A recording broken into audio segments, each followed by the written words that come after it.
So finally, I had to find my own strength.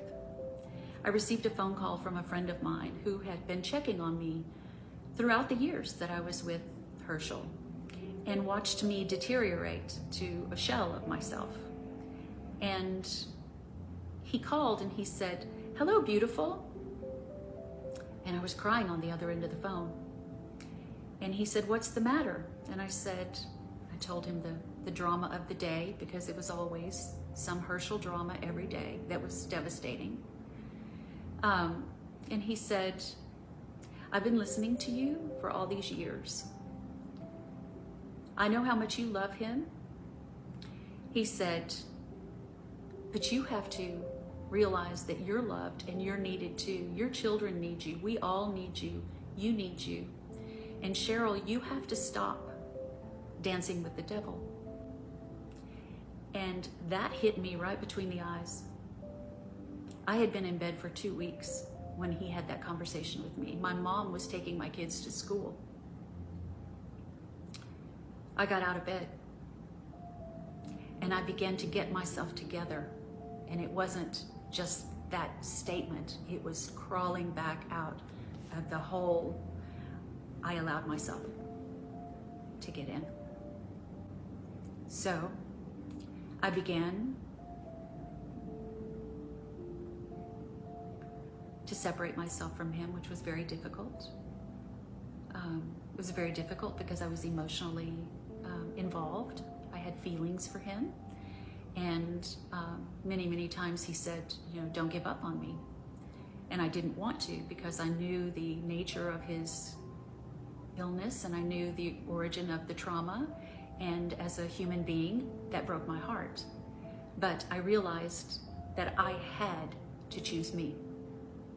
And I had to choose my children, because I had neglected me and my children for too long. So I began to put myself back together and separate myself from him.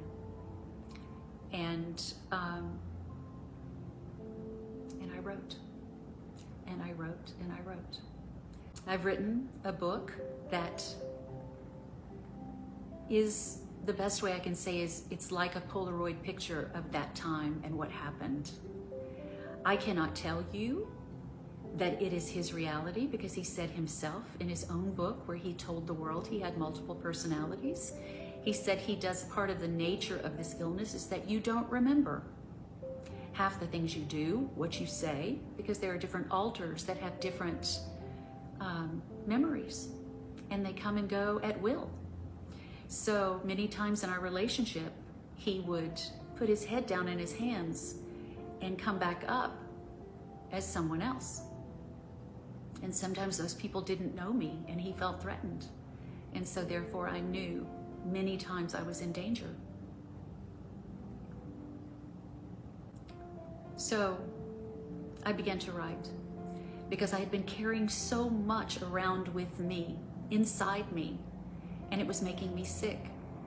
And one of the things I wrote in the introduction to the book is, I know we are as sick as our secrets, and I don't want to be sick anymore. So I had to get it out of me, and I began to write from day one, meeting him, the promise, learning about DID, walking through that, the discovery of all the different people inside of him, the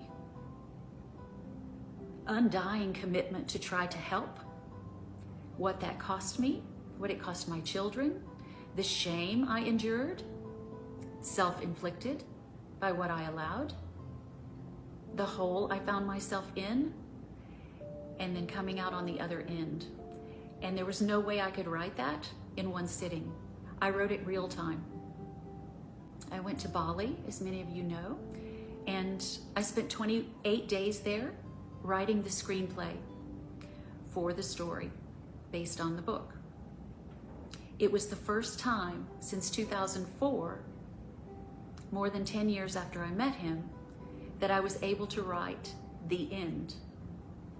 And it was the most amazing feeling I'd ever felt, because it was finally out of me. Every single chapter I wrote, I reclaimed a part of myself. I felt that much lighter, and I could let it go. and writing the end in Bali, it was the punctuation.